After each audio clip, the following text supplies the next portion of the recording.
Welcome everyone. We are Shaper Tools and this is Shaper Sessions. This is a great place to join us live where we go over deep dives on specific things about our tool as well as fun project builds. Today's deep dive is going to be about ShaperTape. I am joined by Sam Cuttress. Hello everyone, I'm in my home in Oakland. We'll be trying to get the most out of ShaperTape here today, how to get the most accuracy from the cuts, how to conserve ShaperTape as you use it, and just generally all the information you need to make the most of Origin and workstation tape markers in general. I imagine many of you will be familiar with our workstation and these fiducial markers in general. So for those uninitiated, we'll just give you a quick primer on that. Origin has a camera on it that looks out the front at these markers, and they provide information about where it is in space. So this is what enables us to track our position without a massive gantry. So this gives us our ability to be a portable hand tool. So with the workstation, for example, we have what we believe to be the optimal setup for that. So this is a nice stable plane. We have plenty of markers close together. We'll get into all the conditions that make a good field of tape following up from here. But first, we're just looking at a nice coplanar field of tape. Our what we're cutting can be mounted and fixtured firmly right next to it. And this just makes an excellent environment to be able to cut accurately with our digital designs integrated into the physical world. The tape enables us to kind of bridge that gap and tie the act of composing your digital designs to physical objects. So we'll move over to the next slide, Noah. So we're looking here at what is ShaperTape. So following on from the workstation, using that as a reference for like what is a good way to compose tape, we also have the ability to do it in the field with ShaperTape. So we've made this. It's a very stable, non-stretchy strip of tape, and we've got it set up so that it releases easily from the surface. So it can be, pseudo-permanent, but not leave any residue. This enables us to quickly set up an environment for precise cutting operations with Origin. So we'll actually get Jake in just a second. He'll run us through some examples of how to quickly set up, say, in a floor if you wanted to add a little detail, say an inlay or something, or a Dutchman patch, and how ShaperTape enables you to take Origin to things that would be kind of a logistical challenge or outright impossible to bring to a traditional CNC. So this tape doesn't contain any information about what it is we're cutting. So a sort of analogy we use sometimes is celestial navigation. So say you navigating by the stars. If you're in a boat, the stars don't carry any information about the path you want to navigate through, but they do contain very specific relative positions to one another that enable you to figure out exactly where you are in the world. And that's how we use ShaperTape. So we'll get into that in a little bit. It's quick, simple, stable. You can leave it, stow it, come back a few days later, and it's enables you to pick up where you left off. So your project, we'll get into this more later. I often leave ShaperTape on a design while I'm figuring out exactly how I want to adjust things, tune things up, change dimensions. Because the tape remains there, my digital files and designs are tied precisely to that physical object. So I can stow something, come back to it, and continue working. We'll leave these slides up. We'll go to the next one, Noah. We've got a lot of verbiage in the slides. This will enable you to come back and pause on that if you want to do a deeper dive. We won't bog it down by reading too much of what's here in the actual presentation, though, because we've got a lot of hands-on stuff to get through. So now that we've got a rough idea of how ShaperTape is composed, what it's made up of, and how it works, we'll have a quick look at the idea of scanning. So this is when Origin's camera first images the tape. It's looking out the front here. Actually, we can probably cut to Jake to show just the little template showing us what the camera actually sees. So you'll see here the field of tape, and that's if Origin was sitting right in front of that blue line shows us exactly what what Origin's camera is looking at. So as you move around, just pretend that was looking out the front, and that's the kind of area that Origin is looking at. So so long as there's a solid number of markers in there, like as you can see here, there's like probably 20 markers in that field of view, maybe more at any given time. If you've got between 5 or 15, you're good. With the workstation over there, you'll notice it's a lot more densely packed. That's because that's tape that you never have to replace, so we might as well have plenty of markers there versus conserving it the way you do when you use regular ShaperTape. So with that in mind, we'll just quickly jump through to the slides again and look at the actual scanning process. So we'll go to slide 5. So this is showing what Origin is looking at. And you can see how the tape is laid out in strips. They're about 3 to 4 inches apart. And you can see the blue line matching what we just looked at, the physical area that the camera can see. And then we've highlighted in the center there a little hotspot. So that's, you can kind of look at it if you double click on your Origin screen. I don't know if you have it running. And zoom out to the third view. I'll go to my view here, Noah. You can see the hotspot is basically where the LED lights, hopefully that's showing up via the camera, most illumination. There's a little pool of light there. So that's the area where Origin will get you the most accurate results. It's kind of like headlights, right? And with that, Sam? Yeah, it's like basically what we're going to be doing is I almost treat this process as when you're spray painting. So you're going to take Origin, face it at your taped field that's spaced out approximately 3 to 4 inches apart, nice straight strips, and then you're going to wipe Origin across that nice and slowly and smoothly. So we'll step through this. You'll see it's captured the relative positions of all of those markers. And providing each marker passes through that sweet spot that we mentioned, you'll get a nice accurate result. So then we go to the next slide, and we step down, and we wipe back. I'll just and Sam, I'm just step going to through that a couple of times. Talk here as well. I think a key aspect here that you're showing, or maybe something to point out, is that it's got a key to actually overlap. So sometimes you'll hear this described as mowing the lawn. If you have the opportunity to mow a lawn, I did a lot of that when I was growing up, for sure. You're not really trying to, just barely overlap with your next pass by. You want to get a really good swath overlap. So that's why Sam was talking about that kind of illuminated area. Just go ahead and overlap. It's actually good to overlap quite a bit so that you don't have any markers that get dropped out. That's exactly right. And then, Noah, we'll just cut forward to one more frame. Oh, sorry. Jake's going to show you the process now. So this is a live demonstration of scanning. And you'll notice the overlap and that hotspot. Basically, every marker is traveling through that hotspot. He goes slightly beyond the end so that the center of Origin's camera area captures the final markers, if that makes sense. So you don't stop too soon. Much like when you're spray painting, you continue a little beyond the edge.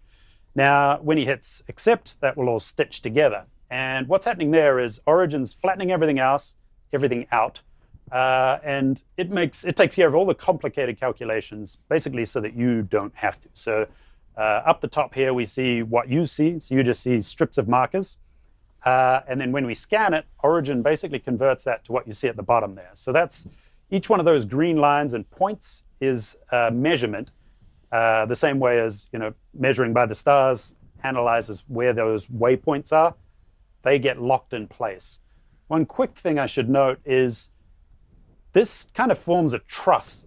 So each marker that's imaged on that camera, on that sensor, forms like a structural bond to the adjacent ones. Think of it like that. So if I only had one strip of tape, that would be a very wobbly structure. Whereas if I've got 4 of them like this, you can see that that's starting to firm up just from your woodworking experience. You'll be familiar with a structure like that is going to get much more rigid. So that's what helps us keep origin from deforming over distance. So I like to always have, say, 3 strips of tape if ever I kick off an operation. Technically, you could probably do it with 1 strip, but the structure that we're talking about here, which is kind of the accuracy in inverted commas of the scan, would deteriorate till you get them sort of stacked up like this. Hope that doesn't sound too complicated. It's pretty straightforward once you get familiar with it. Sam, let's stop on that for a second, because that, I don't want people to get too kind of confused. Like, wait, we're building a structure here. This is just an analogy that you're using that's describing a kind of an equivalent of building a structure. This is how the machine is thinking about it. That if you just had, if you just imaged 1 row of tape, it would be a relatively weak structure. But if you have tape in reasonably close proximity to one another and enough tape, it starts to build this, this lattice structure like you're showing here. Is that right? Exactly, yeah. So each dot on that lattice is a one of these markers. It has a known dimension, and now after scanning, it has a known position as well. So that builds up the analogy of a structure, which is very much its ability to track its position in space. But you don't need to think about it at all. You just do that action that Jake just showed us, and then you can position origin anywhere relative to that, and it will immediately know where it is. Right, so we'll get into some examples. Jake, do you want to walk us through, let's say you are placing something on a floor, and you've got origin, your ShaperTape. How do you approach that? All right, for the sake of the example, my floor. And the damage. Right there.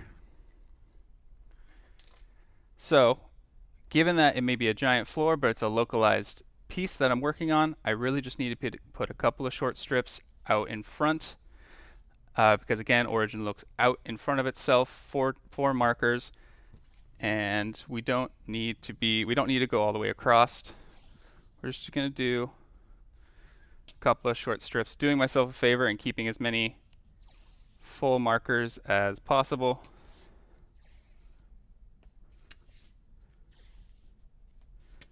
And put 4 down just for the sake of it, but probably could have gotten away with 3. And you can see I have plenty of markers ahead of me. Hop into scan. Quick new scan. Keeping that hotspot directly over each row of markers. Scoot my board forward. And then what do you do, Jake, if you want to see the area that you want to cut?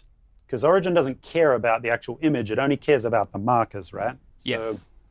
So I'm making sure I go far enough down so that I have a nice clean image of my damaged area, because I'm going to visually place my patch right over that.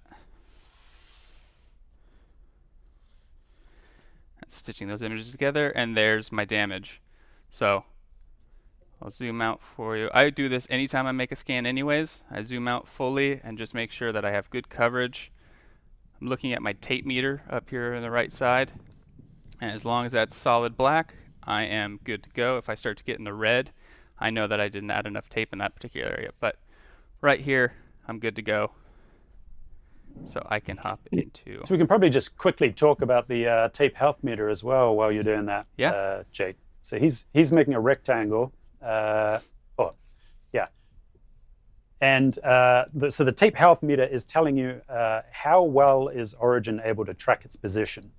And as it can see less and less markers, so think of that blue frame, that little area we put out in front, as it can see less and less markers, it starts to warn you that it's got less tape health in inverted commas. So you can see here, it's looking out the front, and it's gone red there. So that means at this point, you can probably see about 6 or 7 markers. You don't have to get overstressed by this. Just know that if you're facing a decent chunk of markers, origin is going to have a tape health meter over halfway. So if it can see tape, and it might just take rotating the tool like 5 degrees to see a few more markers, you get pretty becomes second nature after you've used origin a little bit to just continually face it towards your tape field. Right. And I'd like to jump in also. Notice, I don't know, Jake, if we can get back to the view of us after you're done with that, of just, looking at the tape again through yep, there we go. Next one in, next zoom level in. There we go. If everybody can notice, you can see the blue markers versus the black markers. The blue ones are the ones that were successfully imaged. Those are actually, to be successfully imaged, it has to be a complete marker, complete, no scratches or anything like that. And notice the other ones just aren't even counted. So if you've got a marker torn in half, if you've got a marker that's cut through, if you've got a marker that's got the ink scratched off of it, it won't even image it. So that's an important thing to keep in mind, but you're able to tell it as you look at it what's actually being utilized.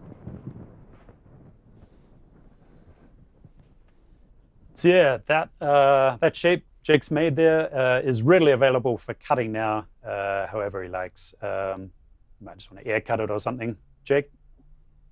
But that's simulating like a Dutchman patch repair.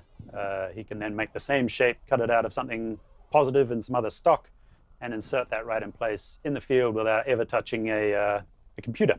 Common operation we see.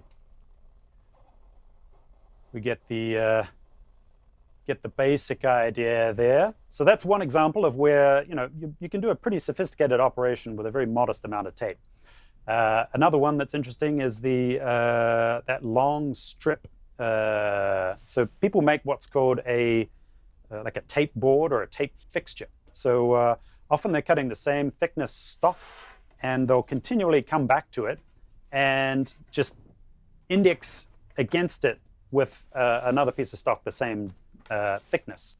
So that enables them to, because Origin's not like riding up over the tape all the time, they just have that same strip of tape in place and never replace it. So they just bring in new stock, perform their operation, take it out of the way, and keep that tape board set aside.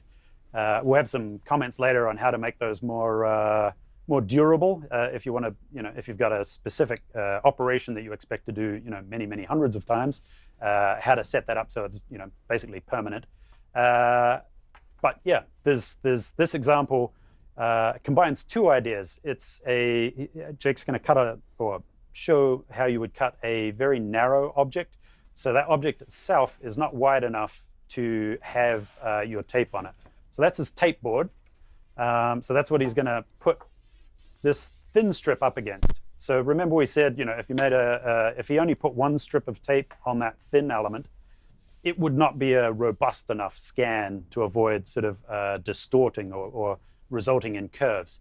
But up against that tape board, he's got like 4 rows of tape that are nicely spaced out. That enables him to then get very accurate outcomes. If you want to show top down, say I just wanted to do a decorative element on some trim that's going up on a house or something. Most important thing is the thickness of my material matches the thickness of my tape board, 3/4 of an inch. And if I was really cutting this out, I'd have some double-sided tape be firmly pressed up against my tape board, and I would scan. You notice my tape board is not necessarily that deep, but it's only because I'm working right here on that edge. And I know if I do a scan of a small section here, oops. There we go. Get an image of the bottom. It's just enough for me to work on this Douglas fir and still have a solid tape meter. As I zoom out and see, that's my working area down there, and I can see all that tape ahead of me. And I can work all the way down the length of this piece. So a couple of things of note there. In order to image the piece, the untaped piece down the bottom, Jake was able to lift up Origin, maybe just an inch or so, as he came and scanned down the bottom there. So Origin can accommodate being raised off the surface. Like, it's optimal to have Origin resting on the surface with the tape that you're scanning. But if you need to image something that's off the edge, you don't have to contort yourself into weird shapes trying to rotate it around and stuff. Just raise it up, So long as you're not jostling it around, like bumping it and moving it aggressively, that'll introduce motion blur into your scan. You can readily scan wherever you want in that state, but then rest it back on the surface when you go to actually scan the rest. One other thing, what's critical here is that the two elements remain fixed in place relative to one another. So if that little strip moved after he'd scanned and he was cutting, because there's a little bit of friction and forces at play there, it would cause a cut error because Origin continues to look at the tape field even though you're cutting the strip. So the key is to just make sure you have double-sided tape or whatever it is you need to hold it in place, little clamps, cams, fixtures, whatever. Just make sure that your tape field and that object you're cutting remain secure throughout the scanning and cutting process. I should also note there are situations when you would do a hybrid thing where you might have one strip of tape on the thin thing as well as on the tape panel.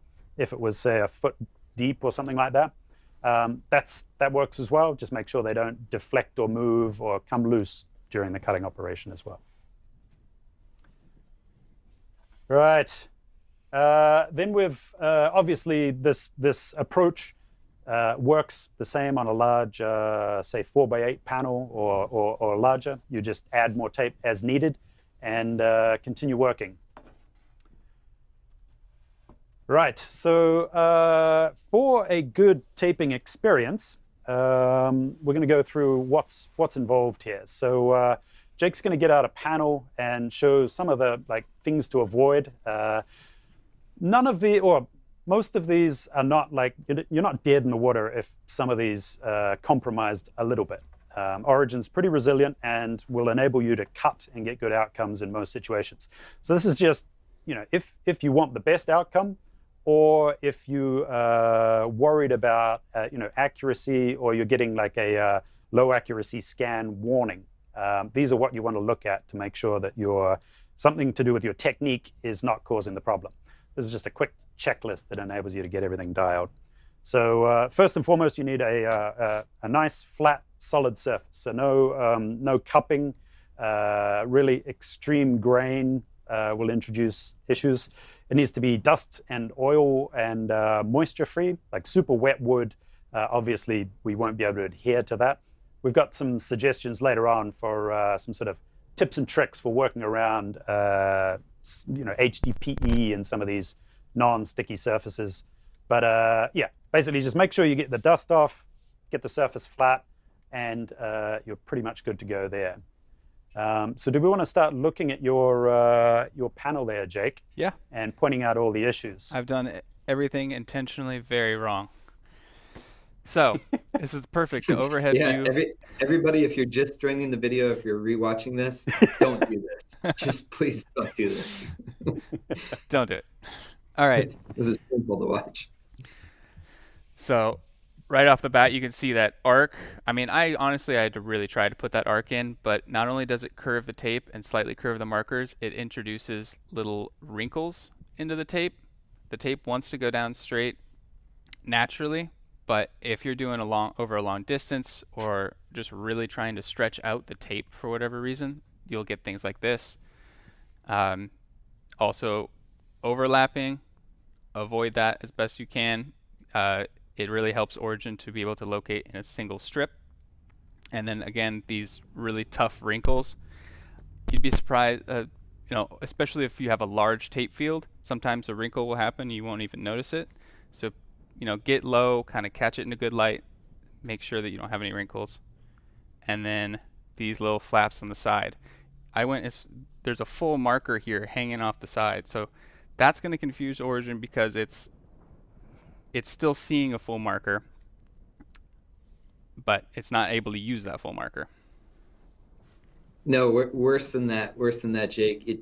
It sees it, it images it, it tries to use it, but it's going to result in a high level of inaccuracy, a bad cut, or jitters in the cut. So you really want to, in this case, if you got things hanging off or peeling up at the edges, get rid of it. Don't be stingy on the tape. Just kill that marker.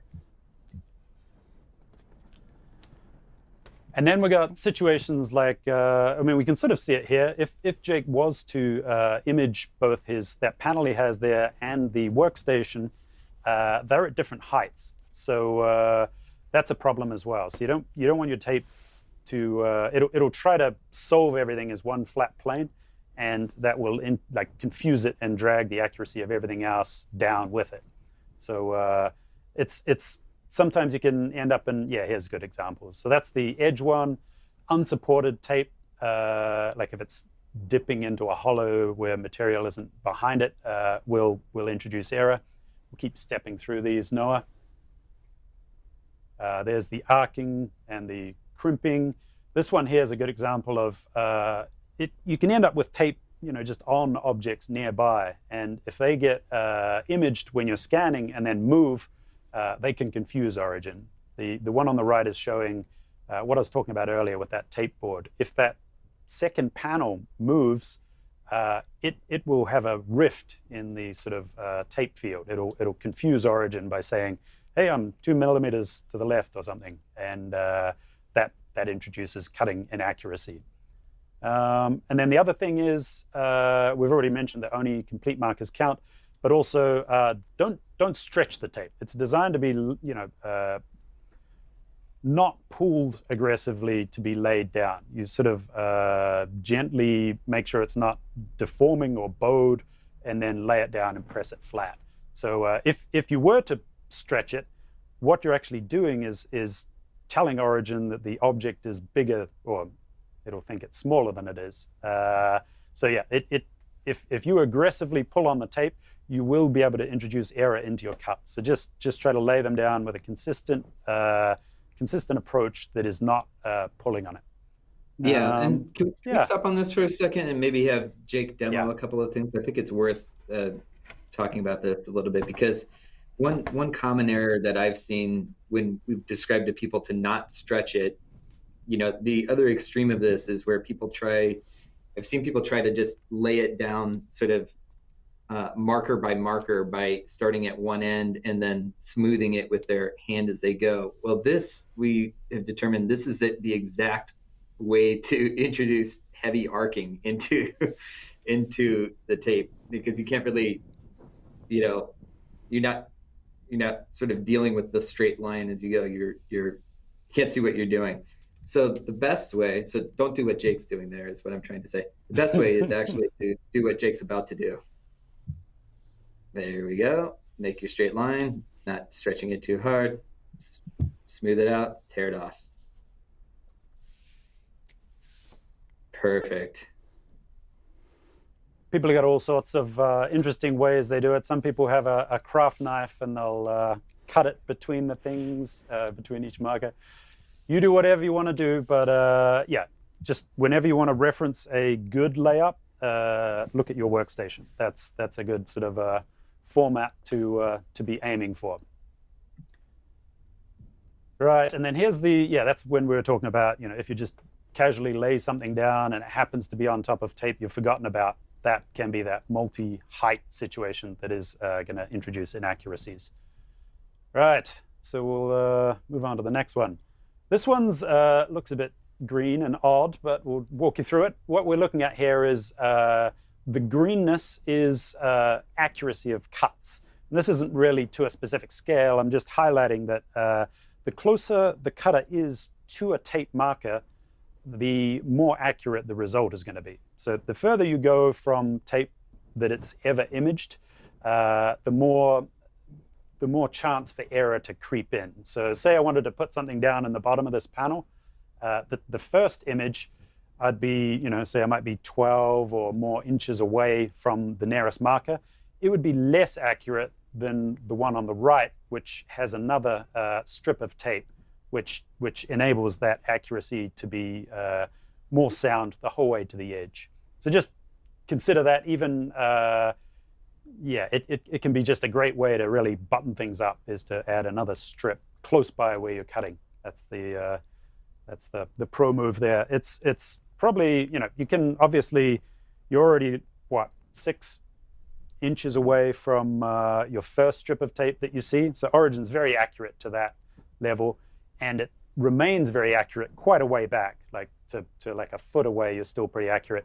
But then once you get into the 14 inches, or basically when the tape markers that Origin is looking at are falling outside that sweet spot we highlighted earlier, that's when you start to see your accuracy degrade a little. It'll still cut, just you won't get the most accurate results. So keep that in mind.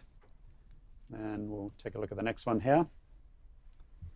Oh yeah, so this is talking about sort of this similar situation, except talking about Z height. So this is a block of stock sitting on top of a panel that's, say, 2 inches thick, and then I scan that, and then it shows you what we actually see on the right. So the sort of parallax shift ends up with like weird ghosting and whatnot. We can still cut quite accurately. I'm sort of doing finger quotes there. The key here is to aim for coplanar with your tape. Like if you can fixture something that's flat and flush with your tape field, that's the best approach. Pursue that if you can. If you can't, if you're doing a eighth of an inch or a thin panel on top of your spoil board with tape on it, that'll hold up just fine. As you go further and further away, the visual representation on screen will deteriorate, which could be frustrating. You can still grid off the edge of your stock and get quite an accurate result. It just is getting worse the further from the surface you are. Yeah, and I think this one's worth sense. Stopping on also, Sam, if you don't mind. This question comes up so much, and I've seen people also asking in the comments, can I have a tape panel an eighth inch off, and if it's coplanar?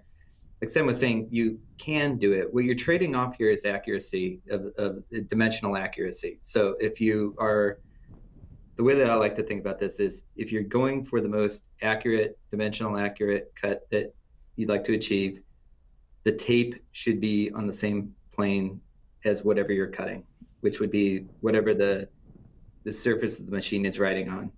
If you don't mind trading off some accuracy, you can start to increase the distance from that tape surface. And of course, the closer you are to it, the better. But if you start to get far away like this, you're going to see inaccuracy in the dimensions. And that's it's related to the fact that the tape itself is, we tell a lot about not only the position, the location, but we're also the scale, the printing scale of the tape is really important. And so this gives us information, relational geometry information for the machine itself. And so hopefully that helps clarify for people. It's not that what you can or can't do, it's just what trade-off you're willing to make. Awesome, thank you. And then we're getting into now some various sort of environmental considerations. So just lighting and how to use it to your advantage. So there's a few situations, like I had someone with a ceiling fan between the light and their surface with the tape on it. So it was rotating and causing a massive amount of flicker, which caused Origin to struggle to expose the tape markers. So it was occasionally they were getting retracts because their tape health meter wasn't stable. So after you've checked the things we described earlier for how your tape's laid out and whether or not it's in good condition, consider lighting. So usually it's in an artificially illuminated environment. This one's actually not a problem because Origin's LEDs actually fill the area with a reasonable amount of light. But this is just showing if there's a really harsh shadow coming from like super hot sunlight, there'll be a situation as Origin crosses from the illuminated area to the dark area, it may retract just because it's suddenly adjusting its exposure to now start imaging these dark markers. So in that weird transition phase, there's a chance that you'll see a retraction. It's not like a disaster and is easily overcome by moving Origin somewhere else, or there's plenty of ways around it. Basically, just know that that's an area to keep an eye on. And going to the next slide. The same holds true for, this one's caught me out before, if you've got big dynamic shadows. So that's when you get like tree branches wafting over your markers. If it's trying to hunt for the perfect exposure to get as many markers visible at once, if this gets really pronounced, Origin will struggle to detect the right number of markers. So you'll just get a tape health meter that fluctuates, and this is an area to look at if that's not holding stable and full up, or at least over halfway. Or let's face it, Origin remains very accurate with a tape health meter over halfway. So you don't have to worry about keeping it 100% topped up the whole time. You just don't want to see it going into the red zone. Here's another one that is worth checking. This one usually doesn't have a big negative impact, but it just can take out a marker or two, and we'll just explain why. So if you've got like a hotspot, a light straight in front of you bouncing off the marker and back up at you, if it's a very tight light source, it can cause a reflection on the markers that to the camera, which doesn't compensate as well as your eye, it assumes those markers are actually white, even though it's a hot reflection on a dark ink. So that's just one thing that will sort of crawl around and keep you on your toes. So I actually like my lights sort of up to the side, to the left and right above me, if that makes sense, rather than straight in front. I mean, the rule of thumb here is basically, if it's an uncomfortable viewing situation for yourself, that's probably not optimal for Origin. So yeah, if you find yourself sort of squinting at your workpiece, consider cutting Origin some slack and getting it some good light as well. Yeah, and Sam, if you don't mind me interrupting, yeah. I realize as we're talking about this, it might start to seem stressful, like, wow, there's a lot to remember here. I just want to reassure everybody, it's not actually as bad as it sounds. Sam's giving really deep pro tips here of what the machine's actually seeing and how it's reacting. But, there's situations where if you're finding a hot spot, like Sam said, there's usually enough redundancy in the tape where if one or two markers happens to go out, it's not really a big deal. Or if you are experiencing trouble with the tape meter, you can also just try different things. Sometimes even turning off a light in a direct overhead light in a workshop or something like that actually helps. You can rely on the LED headlamps of Origin itself to do just fine for illumination. So just making slight adjustments to your setup, shifting your board over a little bit, small things can help if you find yourself in some situation. Totally right. Yeah, it's seldom one of these things that's enough of a problem to ever be a significant problem. It's just, if you're looking for ways to improve your situation, these are some areas to check on. So with that in mind, if you are getting we'll go to the next slide, sorry, Noah. If you are getting a low accuracy scan warning, that's when obviously a few of these parameters have gone wrong. So it can be tempting. Origin gives you this readout and says, hey, that scan was not accurate. And hopefully from the description we've made, it's clear that just means Origin wasn't able to solve that tape field, figure out exactly where they all lay on a flat plane.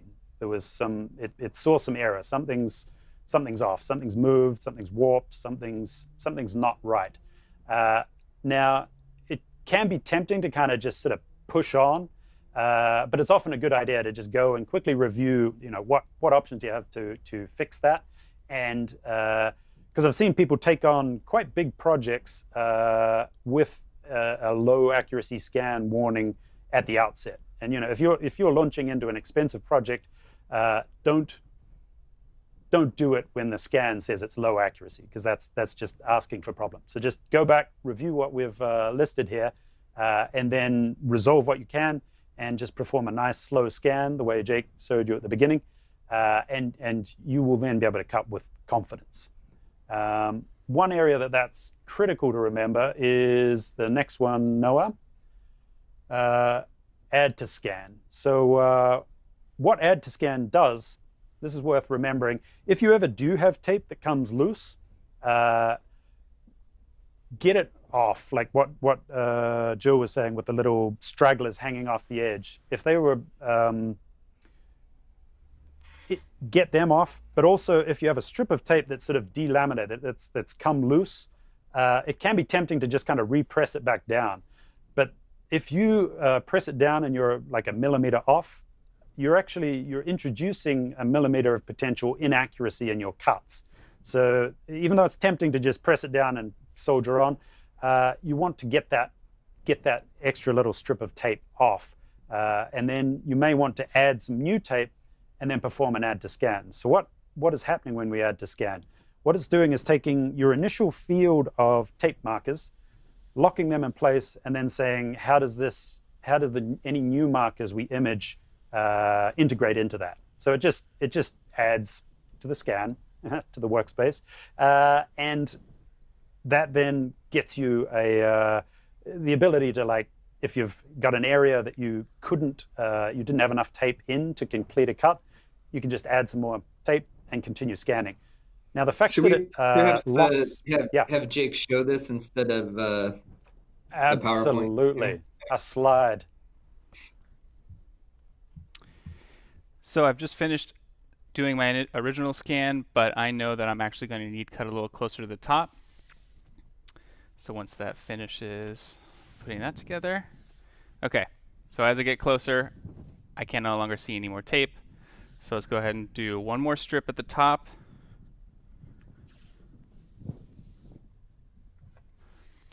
Like so. Pop back into our scan menu. Add to scan. Pointed at already scanned tape. Start that again. And you can see I'm just going through the same process again, but I'm getting a nice clean image of that new row of tape in relation to the old tape.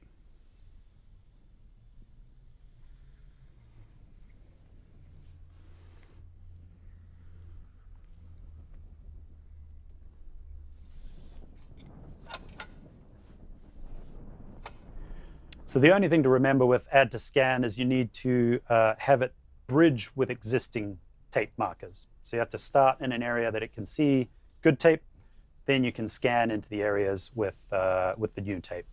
So that'll enable you to continue cutting into those areas that he couldn't reach before because there wasn't enough tape.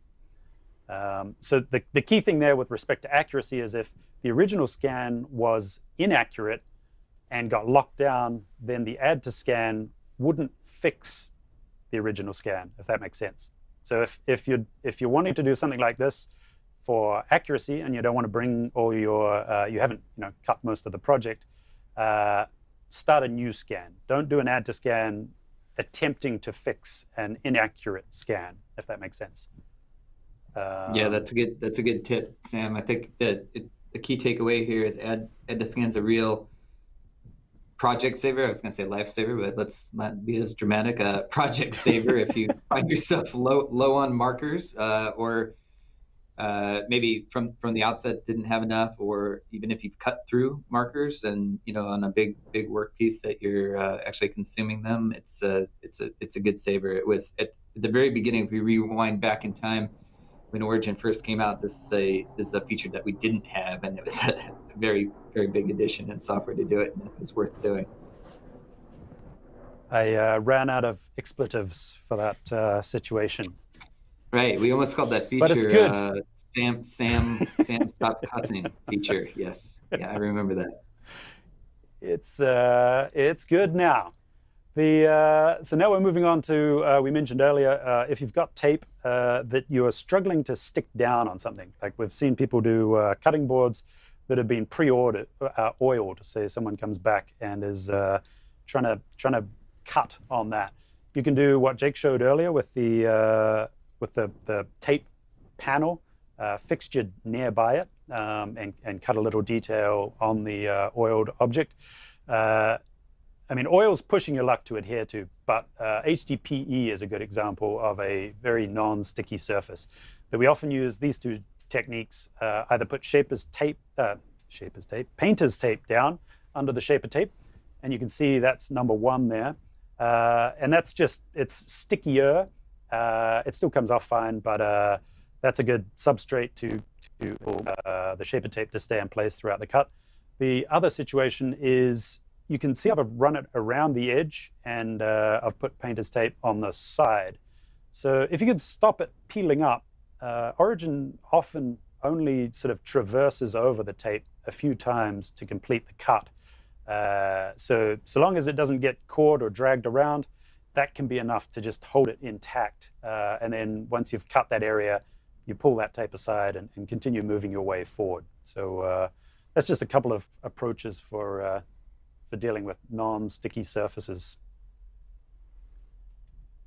The next slide, Noah, is probably related to some of the earlier ones, but this is just what you see. If you've had any problems, they'll manifest as this warning. So usually this is saying that a panel, if say you have two panels with tape on it, and one of them moves, this is what you'll see. So this is just to prevent you trying to cut when Origin has detected that there's a massive rift in the tape, that something's gone wrong. So as a scan, if it gets quite inaccurate, you'll see sort of these pop up and warn you, hey, things are confusing. This tape doesn't add up. This doesn't make sense. So this is when you go back and assess all the solutions, like what needs to be done to get an accurate scan. Has something come loose? Like if you've cut out an object, that'd be a good one to demo now, Jake. Let's say you were cutting out, say, a foot large or 6-inch large circle, and it happened to have a whole bunch of tape on it. If you could see the tape that had been cut out when you completed the cut, and it didn't have enough double-sided tape on the back and it moved, you would get this warning, and you could get a cut inaccuracy if that tape, the ShaperTape, moved and told Origin that it was in a different place than it actually is. So one little tip there, I always like to complete my cuts at somewhere near the top of the cutting profile, so that I don't ever, sorry, it's creepy without Jake activity in the background, silent. That means that Origin is always facing new pristine tape when that thing comes loose. So just in case the double-sided tape was dusty or something went wrong, if that is to move, it cannot then impact my cut quality. That's basically what we're talking about here.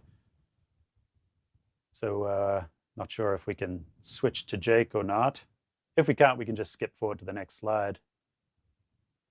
Yeah, we'll come back to that. The next slide's sort of similarly related. So here's a strategy for, it differs how you approach cutting with Origin and a regular gantry CNC. So often on a gantry CNC, you might do the first pass at 1/4 of an inch deep. So you might cut all of your objects to some depth, and then come back and do the next depth and cut out all the objects again. So that doesn't really work with Origin, because you want to keep your tape visible.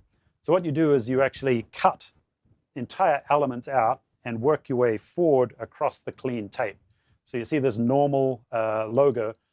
If I was to, say, start with the NOR at the top and then come back and do the MAL, I've actually kind of contaminated those markers at the top there. So Origin's pointing at cut markers, and we know now that cut markers do not contribute to our tracking. So it's always best to start at the bottom, complete the operations you can do down there, and then move forward and keep going like that. That's just a general kind of a approach that will mean that you won't be frustrated at all using Origin. You can keep pushing forwards, and you'll always have nice clean tape to work with.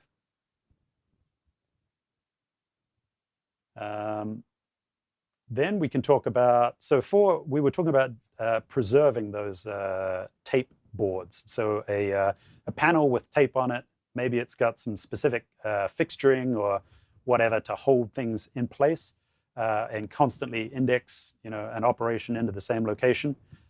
If you've got a situation like that and you want to protect your tape, it's pretty durable, but it's designed to be semi-permanently put down and pulled up. We'll come back to you just after this, Jake. And it will, you can coat it with, there's various options. A pricey but super durable one, we use it for a lot of like really long-term heavy use fixtures at ShaperTools, is that ultra high molecular weight tape. Pretty pricey, but really low friction, really, it's a just super durable, clear, matte, and nice to work with. The alternative is significantly cheaper, just packing tape. But that then, it's shinier, so it's not, you'll notice our ShaperTape is quite matte, so it doesn't get blown out by hotspots as readily as packing tape would. So, but that's a cheap intermediate option. Jake, I believe you're ready to go back and cut out that circle. Okay, yeah, no, I think he's just yeah. So this is Jake cutting his circle, and you'll notice as he goes around, there's actually complete markers in the center of the circle. So if it was to come loose,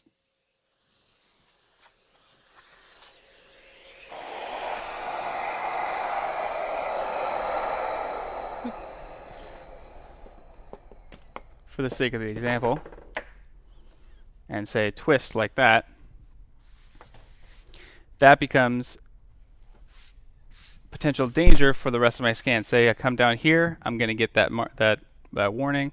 It's telling me tape movement detected because that piece is broken loose and still has markers on it. Best thing to do is I'm going to take the tape off. If I still need this area as, say, like a platform to support the base of origin, and it doesn't have enough double-sided tape on it, I can go ahead and remove the ShaperTape, put a little bit more double-sided tape on the bottom, make sure there's no dust down there, secure it nicely so that it's not going to move around on me, and I still have enough room to support origin. This is more applicable when you get larger, say a larger circle, or doing large pocketed inlays. But yeah, now I'm not getting that same warning again. Yeah, so it's just, you don't want that to move and contradict Origin's tracking information. So that's, yeah, awesome. Thank you for that, Jake. And the alternative is, yeah, pop it out, get it out of the way if it's just going to confuse things. Right, this is where, this is a really epic kind of a unique feature of ShaperTape. I think we mentioned it a bit earlier, but the fact that it ties the digital design to the physical world. I often have projects that I dry fit up and leave the ShaperTape in place, and then I can come back and make adjustments. So, even for things when you can't complete a project in one day and you want to just stow it out of the way and then come back and continue cutting, you can come back and take another 1/1000th of an inch off anything. All your designs are still there. And if you've done a grid off an edge, you can continue to place objects into that. The same applies if you cut something out and it's got a few markers on it. If it's got 5 markers on it, you can then add a tape board of the same thickness and then do an add to scan and continue to work on that. So keep that in mind as a pro tip when you might think your tape's useless at that point. If there's enough complete markers there, chances are you can continue operating it on it with all your digital information intact, which is super powerful for sort of evolving a design or developing ideas. How are we looking for time?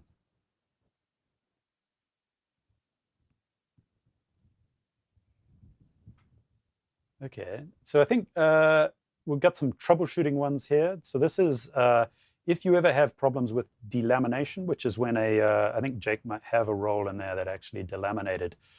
We've got a little technique. There's a video online for recovering from tape delaminating. So the key there is to just don't just keep pulling. If you constantly pull, you'll see how the ink has sort of torn free from the substrate, and you've got basically you can't see the ink anymore, and it's like you've got dual ply toilet paper in the wrong order. You can recover from this. Jake's going to show you now. If you just pull sort of diagonally across it, if you pull it down, it'll collect again and pick up where it left off. And then the key is to just slow down a little. So pulling very fast, you can actually cause it to delaminate. But if you go slowly, it'll be fine. And another little trick, if we move to the next slide, I like to do this one. I'd be interested to see how that works. There we go. If you just pull it with no pressure on the roll, the tape is rounding like a 90-degree corner quite rapidly when it comes off the roll. And that can enable the delamination to trigger sooner. So I like to keep just a tiny bit of pressure on the roll, and that causes it to come off at a nicer, smoother angle, not as aggressive. So that's less likely to delaminate. So if you're having problems with that, is a pro tip, right? That is wow, worth the price of admission. Don't want anyone getting frustrated mid-project with those two techniques. You should be up and running. That is the end of our overview of tape. Hopefully that's a good top to bottom summary. If there's anything we've missed, obviously, reach out to us on the community or send us an email. Follow us on Instagram. We have a ShaperMade hashtag. Get your projects up there, share them with the community. There's a lot of epic stuff been kicking off. There's a lot of people post-Christmas holidays been making a lot of really awesome stuff. So we all love seeing that, love hearing from the community. Thank you everyone for joining us.